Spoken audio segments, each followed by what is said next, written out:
The morning the world nearly missed him, Richard Miller was being judged by strangers who thought he was nothing more than another aging man, killing time in a cafe.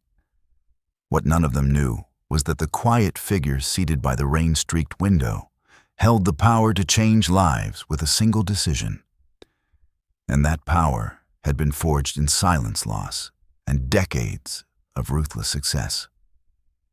Richard Miller was 58 years old, though the mirror sometimes made him feel older. He had built his life the hard way, climbing from an entry-level analyst to the founder of a private financial consulting firm that advised corporations most people only read about in headlines. He owned a modern home overlooking Puget Sound, drove a European luxury car, and traveled first class without thinking twice. His name carried weight in boardrooms, yet nowhere did it feel lighter than in the quiet space of his own mornings. Every Tuesday, without exception, he sat alone in the corner booth of Harbor Street Café in downtown Seattle, his tablet glowing with market reports while the city rushed past him, unaware and uninterested. Success had cost him more than it gave. His marriage had ended over a decade earlier, not in scandal, but in erosion, the slow wearing away of connection as ambition took priority over intimacy. His two sons were grown, now living on opposite sides of the country, accomplished in their own ways, but distant, their conversations reduced to polite updates and holiday texts. Richard told himself this was normal, the price of providing the inevitable outcome of a man who had done what was necessary to win.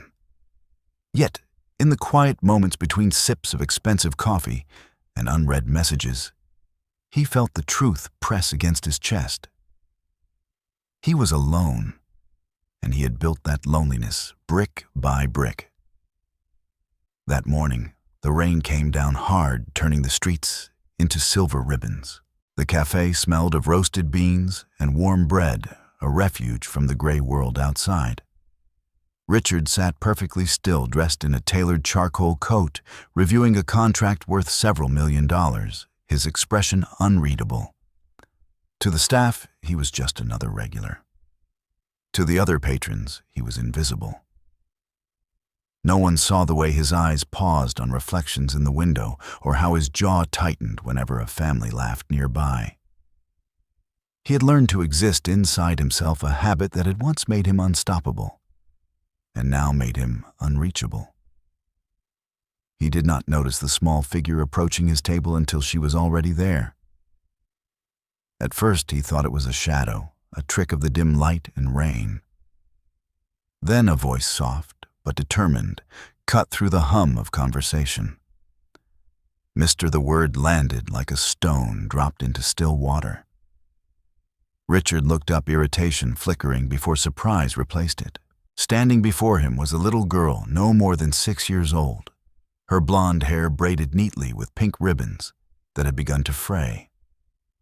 She wore a red dress beneath a worn tan jacket, her shoes damp with rain. In her arms, she clutched a stuffed rabbit so old it looked like it might fall apart if she held it any tighter. The rabbit's ear dangled by a thread, its seams split and stuffing peeking out like a wound.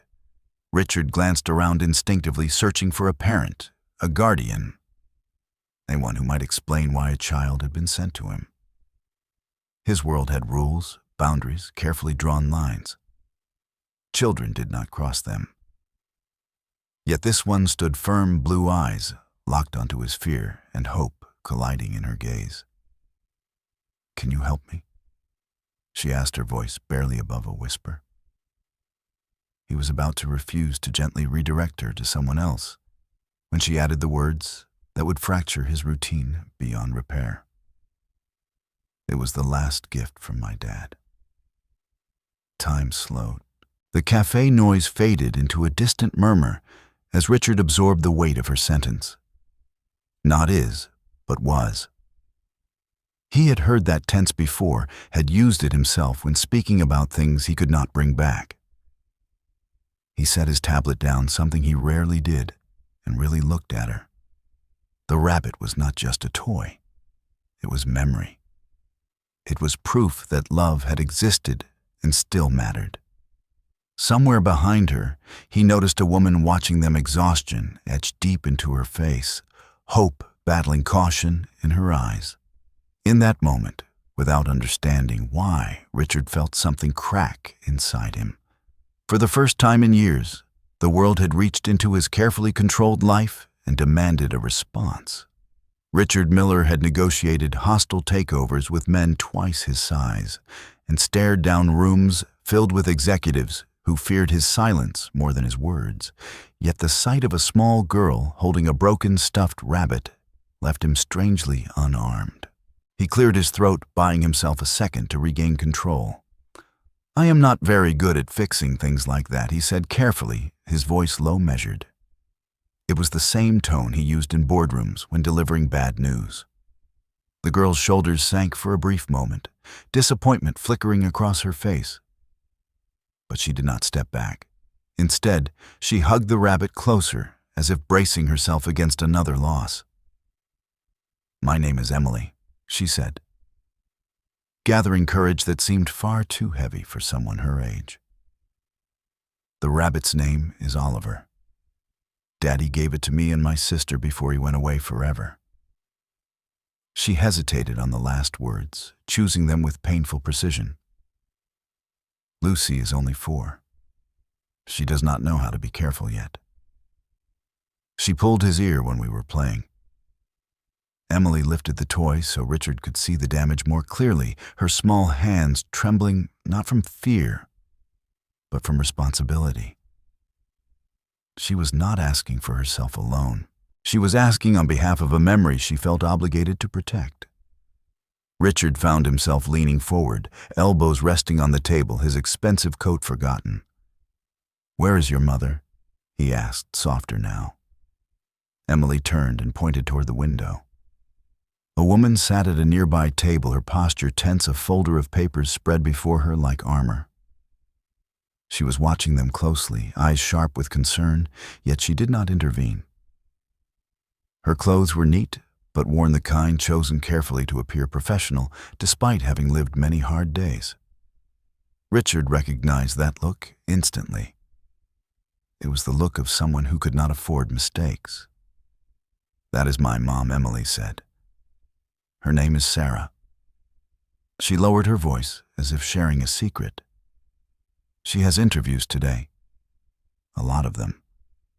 The lady at the office said we could wait here if we were quiet." Richard followed Emily's gaze and noticed the way the woman kept checking her watch, scribbling notes, rehearsing silently. This was not a casual cafe stop. This was a fragile pause between chances. Before Richard could respond, the woman stood and approached her movements, cautious but composed. "I am so sorry," she said quickly, placing a gentle hand on Emily's shoulder. "She should not have bothered you." Her eyes met Richard's, searching for irritation, judgment, anything she could prepare herself to defend against. Instead, she found something else entirely. Curiosity, concern, a man who had stopped pretending to be untouched. "She did not bother me," Richard replied, rising to his feet. "I was just listening." The woman hesitated, then extended her hand. "Sarah Collins," she said. "Thank you for being kind to her." Her grip was firm, the handshake of someone who had learned to stand her ground. Richard introduced himself, simply leaving out titles and accomplishments. In this space, they felt irrelevant. Sarah explained quickly, efficiently, the way people do when they are used to being judged. Her husband had been a firefighter. He had died 2 years earlier in a warehouse blaze that made the evening news and then faded from memory. Insurance money had helped at first, but medical bills and time had done their damage. She worked when she could, but childcare costs swallowed most of what she earned. Today mattered. Today could change everything. She glanced at Emily, then back at Richard. "She's been worried about that rabbit all morning," she admitted quietly. "It is the last thing they have that was truly his." Something settled in Richard's chest, heavy and undeniable. He thought of the things he had lost without ceremony, the relationships he had allowed to fade, because success demanded his attention. He looked at Emily again, at the fierce seriousness in her eyes. "I cannot fix Oliver myself," he said, "but I know someone nearby who can. There is a small repair shop 2 blocks from here. They do careful work. If you are willing, I could take you." The offer surprised even him. Sarah's stiffened instinct, fighting hope. "Why would you do that?" she asked. Richard did not answer immediately. He searched for a reason that made sense in the world he understood, and found none. "Because she asked," he said finally. And in that simple truth, the direction of all their lives quietly shifted. Sarah Collins had learned not to trust kindness that appeared without warning. Life had trained her to measure every gesture, every offer, weighing risk against need with exhausting precision. She looked at Richard Miller, or the way she looked at unfamiliar doors, unsure whether opening them would lead to safety or disappointment. He stood there calmly, his posture relaxed, but his presence steady, as if he were accustomed to making decisions that carried weight. There was nothing flashy about him, nothing that screamed power. Yet something in his eyes suggested a depth she could not immediately name. "We would all go together," Sarah said at last, her voice firm but careful. "I have an interview in less than an hour, and I cannot miss it." She was not asking for permission. She was setting terms. Richard nodded without hesitation. "Of course," he replied. "We can be quick. And I can drive you afterward if you would like." Emily's face lit up at the word drive, hope breaking through her composure for the first time. Little Lucy, who had been half asleep in the chair, perked up, clutching her own worn blanket and blinking at the sudden change in energy. The walk to the repair shop took them through rain-soaked streets where umbrellas bobbed like dark flowers. Emily held Oliver carefully beneath her jacket, shielding him from the rain, as though he could feel the cold. The shop was small, tucked between a laundromat and a closed bookstore, its window crowded with spools of thread and faded signs. Inside, the warmth smelled of fabric and tea. An elderly woman looked up from her work, her eyes immediately softening at the sight of the damaged rabbit. "This one is loved," the woman said gently, lifting Oliver with reverence. Emily nodded solemnly. "He is very important," she replied. The woman introduced herself as Mrs. Lynn and examined the torn seams with practiced care. "I can fix him," she said after a moment. "But it will take a few hours. Careful work takes time." Emily's fingers tightened around the rabbit, uncertainty washing over her face. Sarah knelt beside her, smoothing her hair. "Remember what we talked about," she whispered. "Sometimes we have to let go for a little while so things can be made better." Emily looked at Richard, then, searching his face, as if asking whether promises truly held. He met her gaze steadily. "I will make sure he is safe," he said. She took a deep breath and handed Oliver over, watching until Mrs. Lynn placed him carefully on the counter. Richard paid quietly, waving away Sarah's attempt to protest. "Please," he said, "let me do this." She nodded gratitude, pressing close to tears she did not have time to shed. The drive across town felt different from the ride she had imagined in her head all morning. Instead of silence thick with anxiety, there was calm. Lucy talked about puddles and buses, about a cat she had seen once with one blue eye and one green. Emily stayed quiet, staring out the window, trusting without fully understanding why. Sarah finally spoke, her words spilling out once the dam had cracked.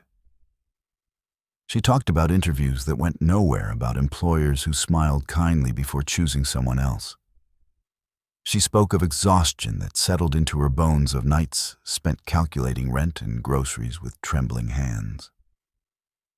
Richard listened without interrupting. He did not offer solutions or reassurances. He simply listened, and that alone felt radical. When they reached the office building, there were 10 minutes to spare. Sarah hesitated before opening the door.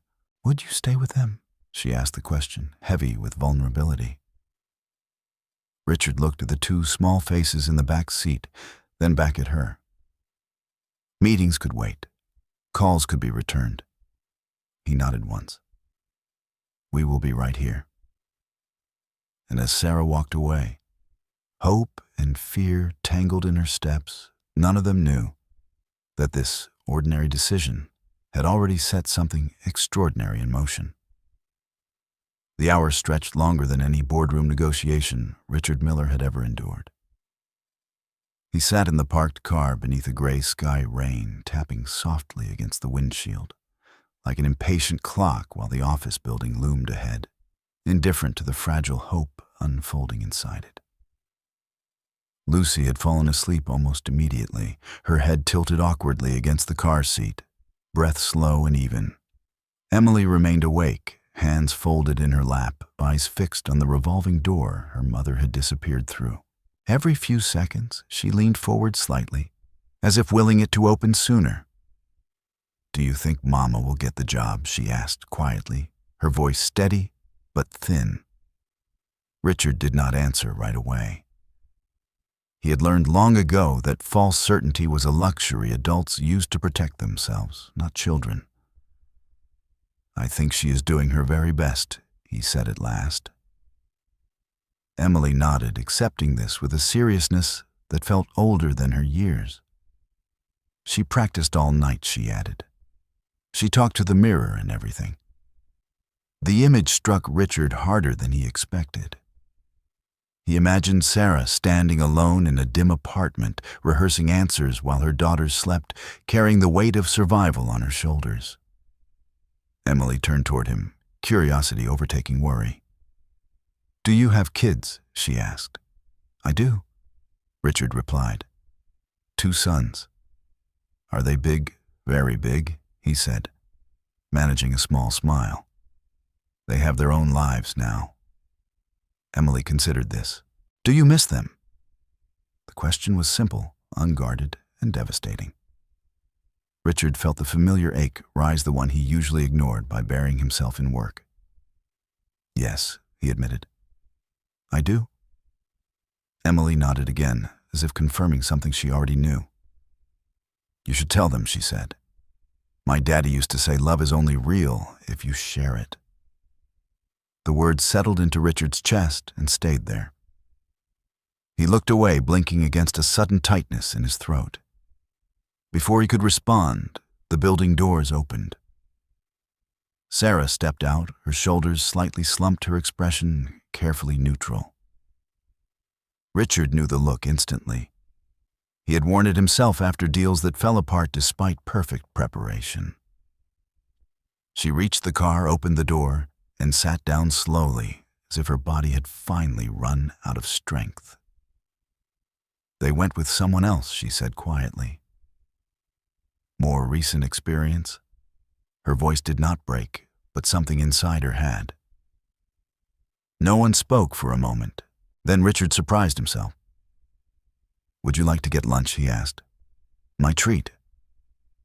Sarah hesitated, pride flickering across her face, then glanced at her daughters. Emily watched her mother with hopeful eyes. Lucy slept on, unaware of missed chances. Sarah exhaled. "That would be nice," she said softly. They drove to a small family restaurant nearby, nothing special, but warm and welcoming. As plates were set down, and Lucy woke laughing at the sight of food, Richard watched Sarah relax just enough to breathe. He did not know it yet, but the real turning point was no longer ahead of them. It was already sitting at the table. Lunch unfolded with a quiet intimacy that none of them had expected. The restaurant was modest, the kind of place where families lingered and no one rushed you out for ordering water instead of wine. Steam rose from plates, filling the air with the comfort of ordinary food, and for the first time that day, Sarah Collins allowed herself to sit back instead of leaning forward in constant readiness. Lucy attacked her macaroni with delight, crumbs dotting her cheeks, while Emily ate carefully, still glancing at the door now and then, as if worried the morning might come apart if she looked away for too long. As they ate, conversation drifted naturally, unforced. Sarah spoke at first about small things about the girls' school, about Emily's habit of lining up her toys in precise rows, and Lucy's stubborn refusal to sleep without a nightlight. Then, almost without realizing it, she began to talk about the harder truths she usually kept buried. She admitted she was 2 months behind on rent, that the car she relied on had finally stopped working the week before, forcing them onto buses and borrowed rides. She explained how every interview felt like walking into a room already decided against her, not because she lacked ability, but because her life no longer fit neatly on a resume. "I am not looking for charity," she said firmly, meeting Richard's eyes across the table. "I just need one real chance." There was no bitterness in her voice, only exhaustion sharpened by dignity. Richard listened, his fork resting untouched beside his plate. He saw what others had overlooked: a woman with a business degree, years of organizational experience buried beneath motherhood and grief, still sharp, still capable, simply waiting for the door that would not close in her face. Emily watched them closely, sensing something important was happening, though she could not yet name it. When Lucy spilled her drink, Sarah moved quickly to clean it up, apologizing out of habit. Richard waved it off, signaling for napkins, with an ease that came from being accustomed to handling problems without drama. He noticed how Sarah managed everything at once, calming one child, reassuring the other, maintaining conversation, never dropping a single thread. To him, it looked like competence, refined under pressure. An idea began to form, quiet at first, then insistent. It felt reckless, unplanned, completely out of character, and yet impossible to ignore. Richard set his glass down slowly. "What if he said, choosing his words carefully, the opportunity you are looking for is not out there?" Sarah frowned slightly. "What do you mean?" He took a breath. "My consulting firm has been growing. Faster than I expected. I have been handling too much myself. Scheduling, client coordination, internal operations. I have needed an office manager for some time." The table went still. Sarah stared at him, unsure whether to laugh or protect herself from disappointment. "Are you serious?" she asked. Richard nodded. "It would be full-time. Salary. Benefits. We would discuss details properly, of course. I am not making promises lightly." Emily's eyes widened, darting between them. Sarah's hands trembled as she folded them together. "You barely know me," she said. "That is true," Richard replied. "But I know enough. Anyone who can manage 2 young children, survive what you have survived, and still walk into interviews with her head held high is someone I want on my team." Tears filled Sarah's eyes, despite her effort to hold them back. She pressed her lips together, overwhelmed. Richard leaned back slightly, giving her space. "Come to my office tomorrow," he said. "If after we talk it does not feel right for either of us, there will be no obligation." Sarah nodded slowly, hope and fear colliding in her chest. Across the table, Emily smiled for the first time that day. A small, careful smile, as if afraid to break the moment. None of them realized it yet. But in that quiet restaurant, 3 lives had just shifted onto a new path. By the time they returned to the small repair shop, the rain had softened into a thin mist that clung to the streets like a held breath. The bell above the door chimed as they stepped inside, and warmth wrapped around them once again. Mrs. Lynn looked up from her workbench with a knowing smile, as if she had been expecting this exact moment all along. She reached beneath the counter and brought Oliver out, carefully cradled in both hands. The rabbit looked whole again, its ears securely reattached, seams reinforced so gently that the scars of damage were almost invisible. To anyone else, it might have looked like a simple repair. To Emily, it was a resurrection. She froze for a second, eyes wide, as if afraid the sight might vanish. Then she rushed forward, taking Oliver from Mrs. Lynn with reverent care. She hugged the rabbit tightly against her chest, burying her face in its worn fabric. "He is better," she whispered, relief flooding her voice. Mrs. Lynn nodded. "He was never broken," she said softly. "Just tired." Emily smiled at that, a smile that carried something deeper than joy. It carried peace. Richard watched from a short distance, something heavy loosening in his chest. He had signed contracts worth millions without feeling half this impact. Sarah stood beside him, one hand pressed lightly to her mouth as she watched her daughter clutch the last tangible piece of her husband. "Thank you," she said quietly, not just to Mrs. Lynn, but to Richard as well. He inclined his head, uncomfortable with gratitude, yet unable to deny that he needed it more than he had realized. The drive to their apartment was quieter than before. Lucy hummed to herself, half asleep, while Emily whispered to Oliver, recounting everything he had missed.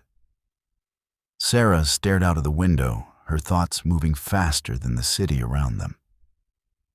When they arrived, the building was small, weathered, the kind of place that carried stories in its walls. As Sarah gathered her daughters, she hesitated before opening the door. "Why are you doing all this?" she asked, suddenly turning to Richard.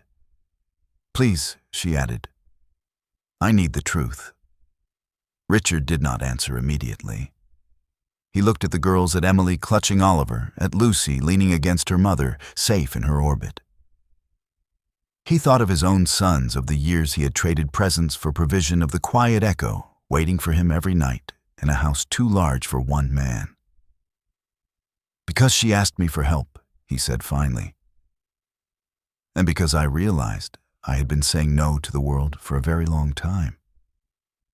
Sarah searched his face, then nodded, understanding more than he had explained. That night, Richard returned to his empty home, but it felt different. He called his sons not to exchange updates, but to listen. The next morning, Sarah arrived at his office on time, nervous but determined. They talked for hours.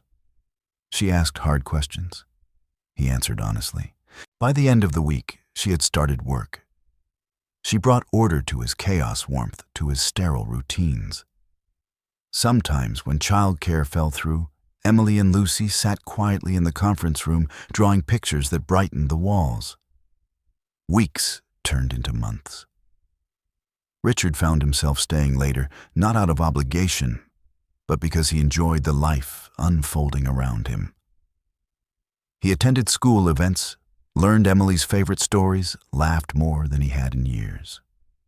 He was still powerful, still respected, still feared in the right rooms. But now, for the first time, his influence reached beyond balance sheets. And in that quiet truth, he understood the real transformation had not been the rabbit, or the job, or the chance. It had been him. The transformation did not arrive with fanfare. It came quietly, disguised as routine settling into their lives so naturally that none of them noticed when survival turned into stability. Sarah Collins proved within weeks that Richard Miller's instincts had been right. She reorganized systems he had tolerated for years, anticipated problems before they surfaced, and spoke to clients with a calm authority that commanded respect. People assumed she had always been there, always been essential. Richard watched this unfold with a mix of professional admiration and personal awe. He had hired many capable people in his life, but few who carried both precision and humanity in equal measure. As Sarah's confidence returned, so did something else Richard recognized, but had long forgotten how to name. Purpose. The office no longer felt like a machine built to extract value. It felt alive. Laughter replaced tension in the hallways. Conversations lasted longer than agendas required. On days when childcare failed, Emily and Lucy appeared after school quietly at first, as if afraid to disrupt a world not meant for them. Richard insisted they stay. Emily claimed the conference table as her homework station, lining up pencils with ritual care. Lucy drew pictures and taped them to the walls without asking permission. No one complained. In fact, productivity rose. Clients noticed the shift. Meetings ended with warmer handshakes. Deals closed faster, smoother. Richard's firm began to attract attention not just for results, but for culture. When asked about the change, Richard gave vague answers. He did not explain that success felt different now because it was shared. He did not say that walking into his office and hearing a child laugh felt more meaningful than any profit margin. Months later, Sarah's title changed. Director of Operations. The promotion came with a raise she tried to refuse, and benefits that made her cry in the parking lot before driving home. She moved the girls from the cramped apartment into a brighter place closer to their school. Emily insisted Oliver sleep on her bed every night, the repaired seams holding strong, a quiet witness to everything that had followed. Lucy learned to spell Richard's name and told strangers he was family. Richard did not correct her. He changed too in ways that surprised everyone, including himself. He stopped working late out of habit and started doing it by choice. He flew across the country to see his sons sat at their kitchen tables, listened without checking his phone. He met his grandchildren, properly learned their favorite foods, held them without the weight of regret pressing so hard against his ribs. For the first time in decades, his calendar reflected a life instead of an escape.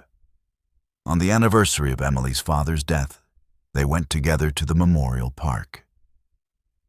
Sarah stood quietly while the girls held Oliver between them. Emily spoke softly, telling her father about school, about Lucy's drawings, about the man in the fancy coat who had helped fix his last gift. Richard listened, humbled. When Emily slipped her hand into his, it felt like permission and responsibility at once. Later, as they walked away, Sarah turned to him. "You know, she said you changed everything for us." Richard shook his head. "No," he replied. "You did." But he understood the truth lived somewhere between them. Power had never been his money or his influence. It was his willingness to pause, to listen, to say yes when it mattered. And that realization, more than any success he had ever earned, was what finally made him feel whole. Richard Miller never told the story as a lesson. He told it as a confession. Years later, when people spoke of his success, they still mentioned his firm, his deals, his influence. But those things no longer defined him in the way they once had.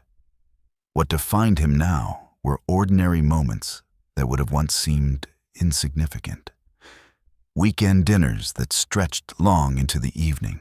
School plays where he sat in folding chairs and clapped until his hands hurt. Chess games with Emily at the kitchen table where she beat him more often than he cared to admit, and smiled with quiet triumph when she did. Emily was 9 by then. Lucy 6, their lives steadier, their laughter easier. Oliver still sat on Emily's bed, his repaired ear a little crooked again from years of love. He had become more than a toy. He was proof that broken things did not have to stay broken, that care left marks worth keeping. Sarah thrived in her role, respected, trusted, no longer living from one fragile hope to the next. She never forgot where she had come from, but she no longer lived there. And Richard remained present, not as a savior, not as a hero, but as someone who showed up consistently without needing to be asked. One afternoon, as rain fell softly outside the same café where everything had begun, Richard found himself sitting at a corner table again. This time, he was not alone. Emily stirred her hot chocolate carefully. Lucy pressed her nose to the glass, and Sarah laughed at something small and unimportant. Richard watched them, feeling the weight of a truth he could no longer ignore. That morning, years ago, could have ended differently. He could have said no. He could have looked back down at his tablet and returned to a life that felt safe but hollow. He could have missed everything that followed. Emily once asked him if he thought her father had sent him to them that day. The question had caught him off guard. She had said it gently, without drama, as if stating a simple fact. Richard never answered her directly. Instead, he held her hand a little tighter. He did not believe he was an angel. He did not believe in destiny the way stories described it. But he did believe in moments, in choices, in the quiet power of saying yes when it would be easier to say no. He understood now that real wealth had nothing to do with numbers on a screen. It lived in connection and presence, in the courage to care. The most important deal of his life had not been negotiated across a table or signed with a pen. It had been sealed the moment he listened to a child and took her seriously. The moment he allowed empathy to interrupt his routine. Richard still worked hard. He still succeeded. But success no longer felt like a solitary climb. It felt shared, earned together. And when people asked him what had changed, what had shifted so dramatically in a man who once seemed untouchable, he answered simply. He said that one rainy morning, a little girl did not ask him to fix a toy. She asked him to remember how to be human. And he was grateful every day that he finally listened. Stories like this are not about luck, nor are they about wealth. From a deeper, almost clinical perspective, they reveal something far more powerful. How a single moment of attention can interrupt years of emotional isolation and redirect multiple lives at once. Psychologists often note that meaning is not created by grand achievements, but by presence. Richard did not save anyone through money or status. He saved himself and others by choosing to engage when disengagement had become his default. That is where real transformation begins. If this story resonated with you, take a moment to like the video and subscribe to the channel. Not just to support the content, but to remind yourself that stories like these matter, because they reflect who we can become when we slow down and care. And before you go, leave a comment with just 2 words that capture the heart of this story. Say yes